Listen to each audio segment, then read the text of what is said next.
성경은 반드시 끝이 있고 역사의 마지막에는 세계의 대전이 발발할 것이다. 마지막 전쟁이 발발할 것이다. 그것을 예언하고 있습니다. 성경은 전쟁하는 나라와 전쟁하는 장소, 전쟁하는 이유, 전쟁의 전개 양상, 왜 전쟁을 이루는지, 그리고 전쟁의 결과까지 아주 상세하게 그 시나리오가 기록이 되어 있습니다. 결과적으로 하나님께서는 불로 이 세상을 심판하십니다. 이 세상을 불로 심판하시는데 마지막 전쟁을 사용하신다는 겁니다. 우리 시대에 이 마지막 전쟁이 사실은 준비되고 있습니다.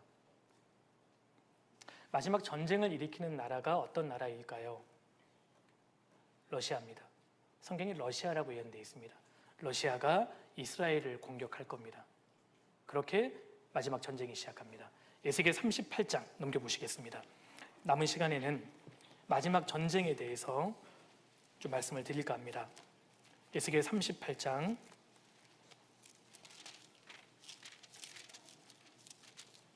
1절입니다. 1절.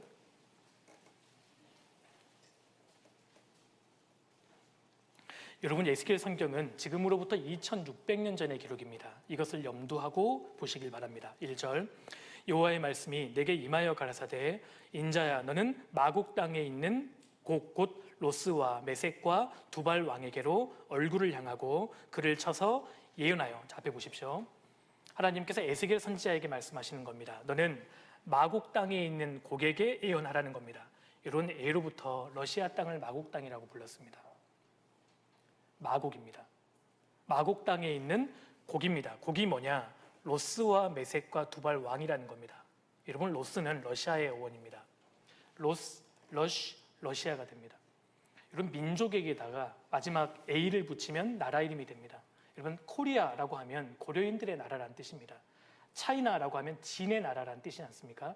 아메리카, A를 붙이면, 민족에 A를 붙이면 나라 이름이 됩니다. 말 그대로 러시아, 로스의 나라입니다. 러시아의 어원입니다. 메섹은 히브리 말로 메섹이고 헬라 말로 모스크입니다. 모스크바의 어원입니다. 그리고 두발은 투볼스크의 어원입니다. 구소련의 최대의 주 이름이었습니다. 그러니까 지금의 러시아를 정확하게 가리킵니다. 여러분, 2600년 전의 기록입니다. 이 당시에는 러시아라는 나라가 없었습니다. 로스와 메섹과 두발은 부족 형태였습니다. 마지막 전쟁을 일으킬 텐데 이 부족이 한 나라의 왕에 의해서 다스림받을 것을 전제하고 기록되어 있지 않습니까? 러시아입니다. 보세요. 마곡은 지금의 우크라이나, 러시아, 크리미아, 구르지아 등지를 말합니다. 마곡 땅입니다. 1787년 지도인데요. 여기 MAGOG, 마곡 보이시죠? 지금의 우크라이나, 러시아 땅을 가리킵니다. 마곡 땅에 있는 곡, 지금의 러시아 대통령을 가리킵니다. 3절입니다. 이르기를 주 여호와의 말씀에 로스와 메섹과 두발 왕 고가 내가 너를 대적하여 너를 돌이켜 갈고리로 내 아가리를 깨고 너와 말과 기병 곧 내 온 군대를 끌어내되 완전한 갑옷을 입고 큰 방패와 작은 방패를 가지며 칼을 잡은 큰 무리와 러시아가 최강의 군대를 이끌고 여러분 이스라엘을 치러 갑니다. 이것이 예언되어 있습니다. 자, 보세요. 타임지 표지입니다. 크레센트 오브 크라이시스, 위기의 초승달, 북극곰 러시아가 중동 지역을 노리고 있습니다. 지금도 계속 중동 문제에 개입합니다. 러시아가요. 보세요. 칼럼인데요. 언제 러시아가 인베이드 이스라엘을 공격할 것인가?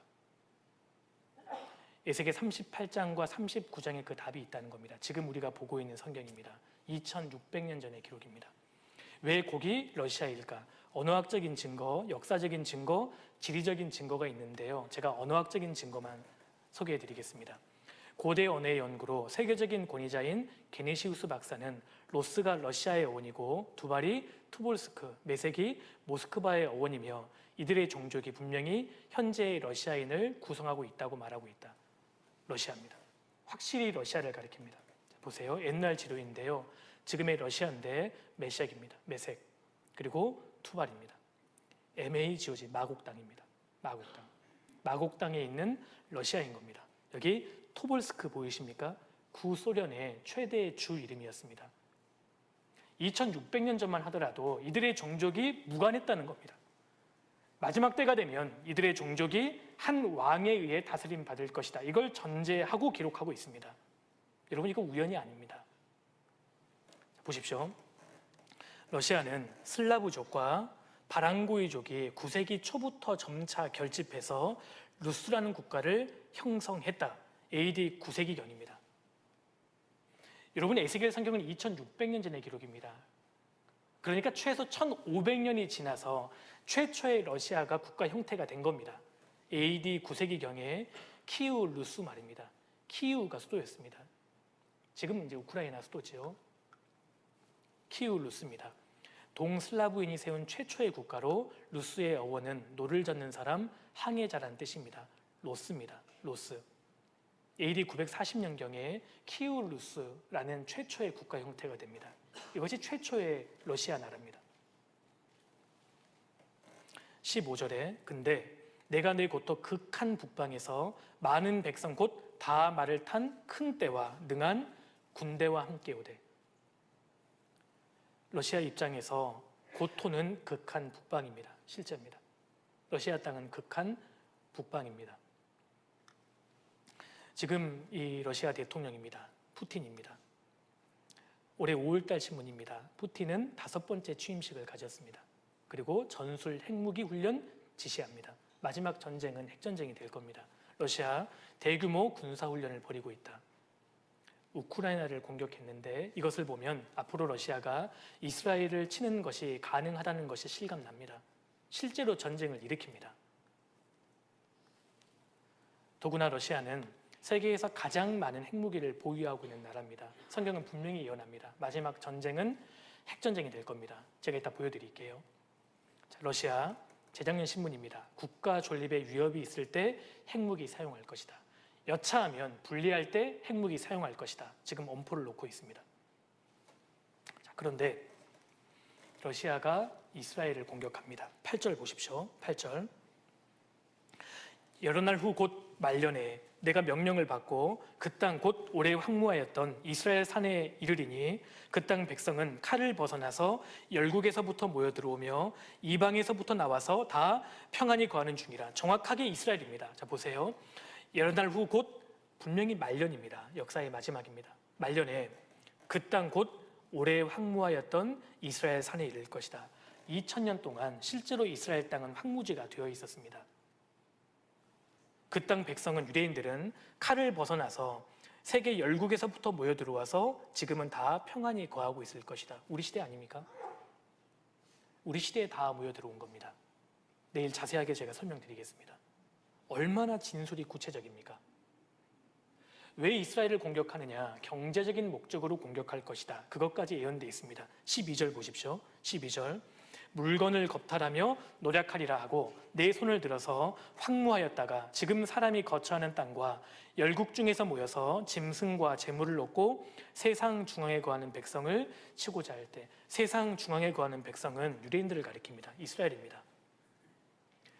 세계의 돈줄을 쥐고 모여있는 유대인들을 공격할 것이다. 왜요? 물건을 겁탈하며 노력할 것이다. 마지막 전쟁은 사상 분쟁이 아닙니다. 종교적인 전쟁도 아닙니다. 경제적인 목적으로 벌이는 전쟁이 될 거라는 겁니다. 이 말씀이 우리 시대에 실감납니다. 자, 보십시오. 실제로 이스라엘은 세계의 중앙입니다. 이스라엘이 끼고 있는 바다가 지중해지 않습니까? 지구 중앙에 있는 바다입니다. 이스라엘 동쪽이 중동입니다. 지구 중앙이 동쪽이란 뜻입니다. 실제로 세계 중앙에 거하는 백성은 유대인들입니다. 러시아가 이스라엘을 공격할 겁니다. 경제적인 목적으로. 그런데 재미있게도 러시아는 경제 상황이 점점 안 좋아집니다. 푸틴의 강한 러시아 경제 악화에 흔들흔들. 올해 5월달 신문입니다. 우크라이나 전쟁 영향으로요. 러시아 전쟁 비용 원천인 가스 수출이 반토막 났다. 점점 경제적으로 고립되고 있습니다. 러시아 이대로면 부도의 날이 온다. 재작년 신문입니다. 러시아는 갈수록 고립되고 있고 경제적으로도 악화되고 있다는 겁니다. 그런데 공교롭게도 이스라엘 땅에서는 계속 천년 자원이 발견됩니다. 골란고원에서 방대한 석유가 발견되고 여러분 12년도 신문입니다. 이스라엘이 텔아비브 해안에서 석유를 발견하다. 한때 에너지를 의존했던 이스라엘 이제 새로운 대형가스 생산국이 되다. 13년도 신문입니다. 계속 발견됩니다. 물건을 겁탈하며 노력하리라. 빼앗을 게 있다는 겁니다. 공교롭게도 푸틴의 학술 논문 주제가요, 러시아 경제 발전을 위한 천년 자원 전략입니다. 푸틴은 누구보다도 천년 자원의 중요성을 절감하고 있습니다. 계속 고립됩니다. 제가 내일 자세히 말씀드릴게요. 러시아 이스라엘 관계 균열나고 있다. 재작년 신문이죠. 러시아 이스라엘 관계가 악화되고 있다. 작년 신문입니다. 머지않아 러시아가 이스라엘을 공격한다는 겁니다. 놀라운 것은 러시아가 이스라엘을 공격할 때 독자적으로 공격을 감행하는 것이 아니라 동맹을 맺는 나라들 리스트까지 언급되어 있습니다. 5절 보십시오. 38장 5절입니다. 5절. 그들과 함께한 바, 러시아와 함께하는 세력들입니다.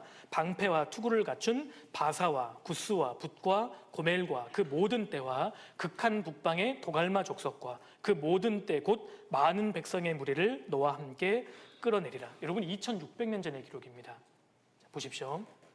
바사, 페르시아입니다. 페르시아.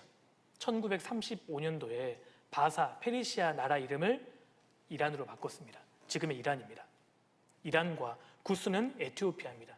지금도 에티오피아 사람들을 쿠시인이라고 부릅니다. 구스는 에티오피아입니다. 붓은 리비아입니다. 여러분 한국 하면 코리아 아닙니까? 코리아 하면 한국입니다. 붓 하면 사실 리비아입니다. 리비아 하면 붓입니다. 그리고 고멜이라는 이름을 가진 도시가 지금도 존재합니다. 벨라루스입니다. 벨라루스와 그 모든 때와 극한 북방의 도갈마 족속, 말 그대로 도갈마입니다. 현재 터키, 튀르키예, 아제르바이잔, 도갈마 족속들입니다. 러시아와 동맹을 맺는 나라 리스트까지 언급이 되어 있습니다. 우리 시대에 실감납니다. 보십시오. 영어 성경으로 보면 바사, 페르시아, 이란입니다. 구스, 에티오피아, 붓, 리비아입니다. 자, 바사는 페르시아인데 35년에 국가명을 이란으로 변경했습니다. 여기 혹시 연세 좀 드신 분들은 기억하실 겁니다. 여러분 이란은요 79년 전까지만 하더라도 친미 국가였다고요. 우리나라 강남에 테헤란로가 있습니다. 이란과 우리나라 수교를 맺었습니다. 친이스라엘 국가였습니다. 그런데 79년부터 이슬람 공화국이 들어서면서 친러시아 국가가 됩니다. 지금은 완전히 반미 국가가 되어 있습니다. 이것도 참 신기합니다. 구스 에티오피아는 여러분 6.25 한국전쟁 중에 우리나라를 도와주었던 반공국가였습니다. 미국을 제외하고 가장 많은 병력을 지원해준 아프리카 나라 에티오피아였습니다. 그런데 77년부터 친러시아 국가가 됩니다. 그 전까지는 반공국가였습니다. 붓은 리비아인데 마찬가지로 친미 국가였는데 69년부터 반미 국가가 됩니다. 그러니까 에스겔 38장에 나와 있는 이 나라들이 20세기 말에 들어서 다 반미 국가가 된 겁니다. 그전에는 친미 국가였다는 겁니다. 우리 시대에 정확하게 이루어집니다. 보십시오. 페르시아는 지금의 이란입니다. 이란. 친미에서 반미로 지금은 외교가 완전 단절되어 있지 않습니까? 이 지도 보십시오. 여기 이스라엘이 있습니다. 이스라엘과 이란은 철천지 원수 국가입니다. 실제로 지금 미사일이 오고 갔지 않습니까? 그런데 이란 배후에 어떤 나라가 있느냐? 공교롭게도 러시아입니다. 이스라엘과 이란과 전쟁을 날 때 전쟁이 발발한다면 관계되어 있는 나라들입니다. 러시아입니다. 배후에 러시아가 있습니다. 러시아와 이란 2500년간 한 번도 군사동맹을 맺지 않았습니다. 세계사를 공부하신 분들은 실감 나실 겁니다. 러시아하고 페르시아가 동맹 맺은 적이 있습니까? 러시아와 페르시아가 군사동맹이 가능합니까? 러시아는 기독교 국가였습니다. 이란은 이슬람 국가입니다. 어떻게 이 두 나라가 동맹을 맺고 이스라엘 치러 갑니까? 이건 사실 말이 안 되는 얘기입니다. 우리 시대에 실감납니다. 정확하게 이루어집니다. 여러분 에스겔 성경은 2600년 전에 기록됐습니다. 그 예언이 오늘날 이루어지고 있습니다. 보십시오. 러시아와 페르시아, 이란입니다. 동맹을 맺습니다. 이란과 러시아입니다. 22년도 신문입니다. 이란은 러시아의 핵물질 확보, 제조 도움을 요청합니다. 그리고 이란의 핵전쟁 선언, 공교롭게도 이스라엘이 그 공격 목표입니다. 이란과 이스라엘은 철천지 원수 국가입니다. 이란은 군사 강국인데 미사일 사정권에 이스라엘이 들어가 있습니다. 자, 이란 보십시오. 작년 신문입니다. 이스라엘을 겨냥해서 신형 탄도미사일을 공개하기도 했고 실제로 지금 미사일이 오고 갑니다. 이게 우리 시대에 실감납니다. 이 사람이 이란의 최고 종교 지도자 아야톨라 알리 카메네이입니다. 이분이 뭐라고 이야기하나 보세요. 우리는 팔레스타인을 해방시킬 것이다. 이스라엘이라는 암을 제거함으로써 이스라엘을 종양으로 봅니다. 이들은. 보세요. 모든 유대인들을 죽여라. 이스라엘을 완전히 절멸시켜라. 여러분, 이것이 이란의 국가 정책입니다. 실제로. 이란의 병사인데요. 군함 밑창에 이스라엘 국기가 새겨져 있습니다. 이스라엘을 지도상에 없애는 것이 실제로 이란의 국가 정책입니다. 완전히 반이스라엘 국가입니다. 여러분 기억하십니까? 20세기 초만 하더라도 독일 나치가 유대인들을 학살을 할 때 이란이 유대인들에 대해서 굉장히 관용적이었습니다. 굉장히 친화적이었습니다. 유대인들을 다 받아주었던 나라가 이란이었습니다. 완전히 돌변했습니다. 79년부터 우리 시대에 그대로 이루어집니다. 자, 보세요. 이분 돌아가셨죠? 이란 대통령 하마스 편을 듭니다. 8월달 신문입니다. 이란 최고 지도자 이스라엘에 대한 직접 보복 공격을 명령하기도 했습니다. 우리 시대에 정확하게 이루어집니다. 그리고 구스는 에티오피아의 이름입니다. 쿠스인들입니다. 77년 신문입니다. 에티오피아 친공산화로 급선회했다. 그 전까지는 반공국가였습니다. 지금은 이제 반이스라엘 국가로 돌변한 겁니다. 자, 붓은 리비아입니다. 리비아 역시 유사시에 전쟁이 발발했을 때 소련, 러시아에게 기지를 제공하겠다. 작년 신문입니다. 리비아에 러시아가 해군 공군기지를 만들려고 합니다. 동맹국가입니다. 리비아입니다. 리비아, 러시아 상호협력 증진한다. 작년 신문이죠. 여러분 붓입니다. 그리고 고멜은 지금 벨라루스 남부의 대도시 이름이기도 합니다. 고멜입니다. 고멜, 벨라루스입니다. 벨라루스 아시죠? 백러시아입니다. 하얀 루스를 뜻합니다. 여러분 로스입니다. 로스, 고멜입니다. 러시아 우크라이나 대표단이 벨라루스 고멜에서 회담을 갖기도 했고 작년 신문입니다. 푸틴, 나토 코앞에 있는 벨라루스에 핵무기를 배치한다. 지금 배치했습니다. 러시아, 벨라루스 군사 밀착, 공동준비, 전술 핵무기 훈련위에 공동으로 준비하기도 합니다. 러시아, 고멜입니다. 그리고 도갈마 족속입니다. 여러분 도갈마 족속은 현재 튀르키예, 아제르바이잔, 여러분 터키 기억하시죠? 6.25 전쟁 중에 우리나라 도와주었던 형제 국가입니다. 아직도 우리는 터키를 형제 국가로 기억하고 있습니다. 그 정도로 친미 국가였다는 겁니다. 그런데 최근 몇 년 동안 러시아와 이란과 가깝게 된 거 알고 계십니까? 지금 거의 반미 국가로 지금 돌변하고 있습니다.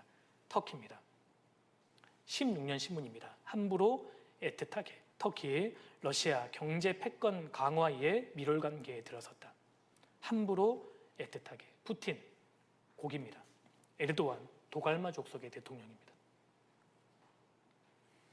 21년도 신문인데요. 보십시오. 에르도안, 푸틴과 통화하면서 이스라엘에게 교훈 줘야 한다. 여러분 이 말이 어떤 뜻이었는지 아십니까? 군사 파병하자는 얘기였습니다. 터키가 러시아 대통령과 통화하면서 군사 파병하자는 겁니다. 이스라엘에게 본때 보여줘야 한다.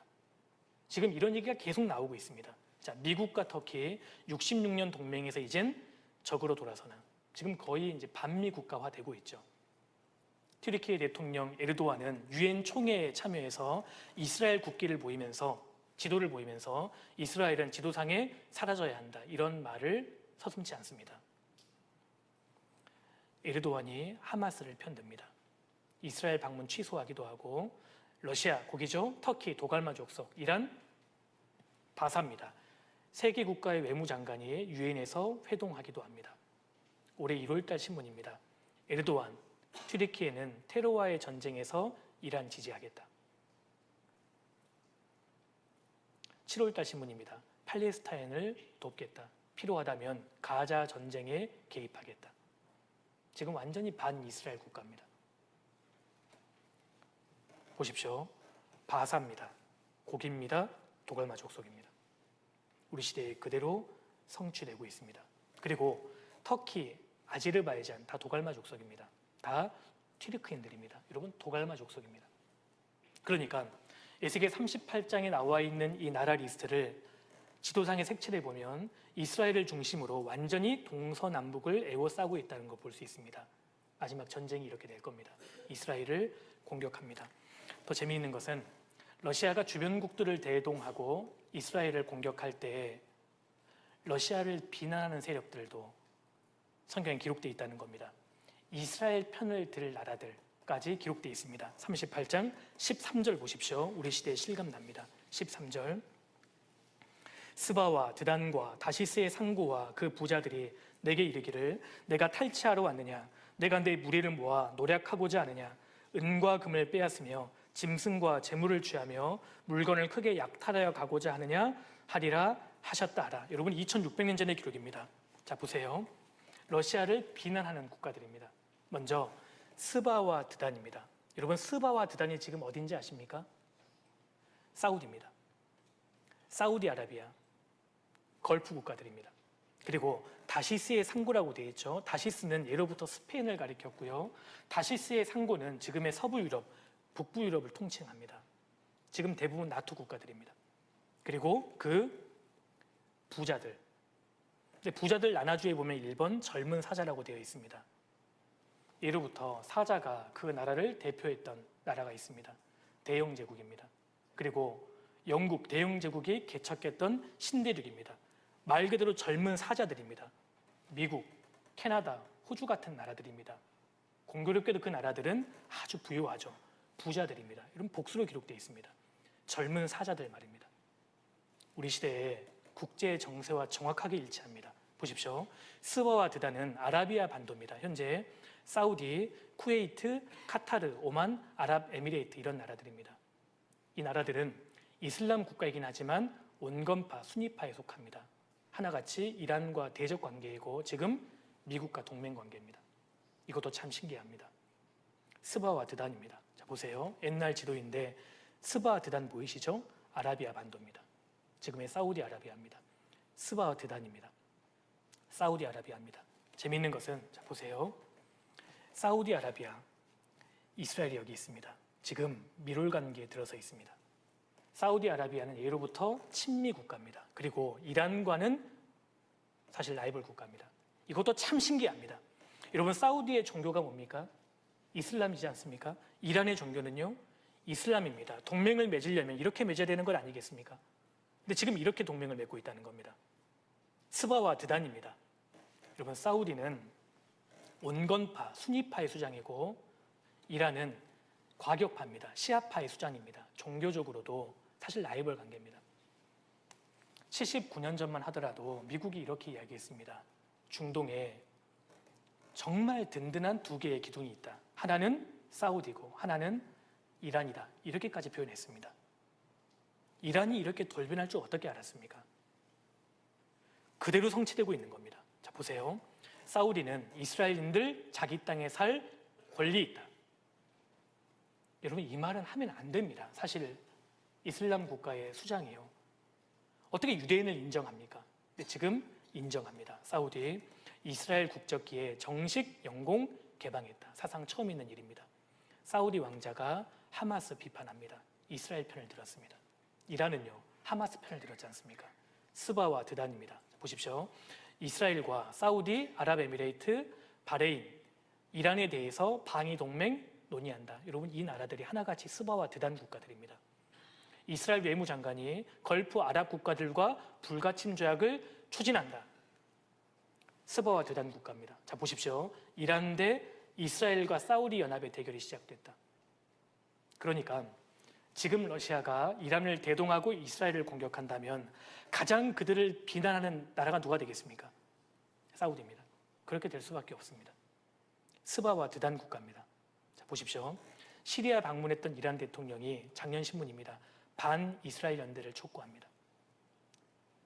정확하게 극명하게 지금 편이 갈라지고 있습니다. 그리고 다시스의 상고는 현재 서유럽, 북유럽 국가를 통칭한다고 할 수 있고 그 부자들, 대영 제국이 개척한 젊은 사자들, 즉 미국, 캐나다, 호주를 말합니다. 자, 보십시오. 다시스, 지금의 스페인입니다. 다시스의 상고는 서부 유럽과 북부 유럽을 통칭합니다. 미국의 잭 파닌피 목사님은 다시스는 유럽 연합을 의미한다. 사실 맞습니다. 서부 유럽과 북부 유럽입니다. 그리고 젊은 사자들입니다. 예로부터 그 나라를 사자가 상징했던 대영제국입니다. 보십시오. 다 사자입니다. 대영제국입니다. 이 그림 보세요. 사자 새끼들입니다. 젊은 사자들입니다. 캐나다, 인도, 미국, 호주입니다. 젊은 사자들 말이에요. 대영제국이 개척했던 신대륙입니다. 신대륙이잖아요. 그러니까 젊은 사자들입니다. 캐나다, 미국, 호주 등지를 말합니다. 자, 보십시오. 에스겔 38장에 나와 있는 나라 리스트를 제가 색칠해 본 겁니다. 색칠하느라 힘들었습니다. 잘 주의 깊게 봐주세요. 자, 이스라엘을 공격하는 나라입니다. 곡, 러시아입니다. 바사, 페르시아, 이란이고요. 구스, 에티오피아, 붓, 리비아, 고멜, 벨라루스, 도갈마 족속, 튀르키예, 아제르바이잔 이런 나라들이 동맹을 맺고 이스라엘을 공격할 겁니다. 반면에 이들을 비난하는 세력들, 스바와 데단, 사우디아라비아, 다시스의 상고, 서부 유럽, 그리고 북부 유럽, 젊은 사자들, 대영 제국, 그리고 미국, 캐나다, 호주 보십시오. 에스겔 38장에 말하는 국제 정세입니다. 제가 다음에 보여드릴 것은 제가 색칠한 게 아닙니다. 2018년도의 국제 정세입니다. 빨간색은 러시아와 동맹 중인 나라들이고 파란색은 미국과 동맹 중인 나라입니다. 비교해 보십시오. 에스겔 38장입니다. 현재 국제 정세입니다. 여러분 일치하지 않습니까? 아무도 놀라지 않으셔서 제가 당황했지만 제가 꿋꿋하게 한번 설명해 드려볼게요. 자, 보십시오. 이게 보통 일이 아니라는 겁니다. 인간의 역사를 이렇게 도표로 한번 그려보겠습니다. 도표로요. 예수님이 이때 오셨습니다. 우린 지금 AD 2024년도를 살고 있습니다. 여러분 지금 우리가 본 에스겔 성경은 지금으로부터 2600년 전에 기록된 구약 성경이라는 겁니다. BC 600년에 기록된 구약 성경입니다. 구약 성경은 예수님 오시기 전에 기록된 성경인 겁니다. 여러분 이 당시에 러시아 나라가 없었습니다. 보십시오. 마지막 전쟁을 일으킬 때인데 러시아가 전쟁을 일으킬 것이다. 이것이 기록되고 나서 무려 약 1500년이 흘려서 AD 900년경에 러시아란 나라가 최초의 국가 형태가 됩니다. 더구나 러시아는 1000년 동안 기독교 국가였습니다. 사실 러시아가 그렇게 무서운 나라가 아니었습니다. 외침은 받았지만 보복할 줄 몰랐던 나라가 러시아입니다. 아주 온순한 종족입니다. 사실은 슬라브족들이요. 이 온순한 국가가 어떻게 마지막에 그것도 이스라엘을 공격합니까? 사실 이해가 안 됐다는 겁니다. 20세기 초에 공산 국가가 되면서 러시아가 완전히 돌변합니다. 그리고 1948년도에 이스라엘이 독립하죠. 그 전까지는 이스라엘이라는 나라도 지도상에 없었습니다.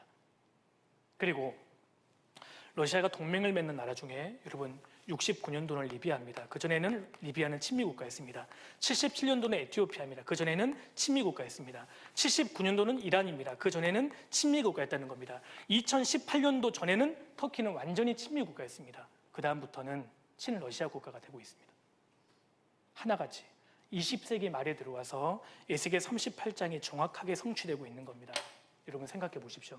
제가 지금 달리 해석한 게 아니지 않습니까? 제가 해석한 게 아니지 않습니까? 옛날 지명을 오늘날의 나라 이름으로 바꿔서 읽어드렸을 뿐입니다. 성경의 예언이 이런 식입니다. 정확하게 맞아떨어집니다. 여러 날 후 곧 말년에 이스라엘을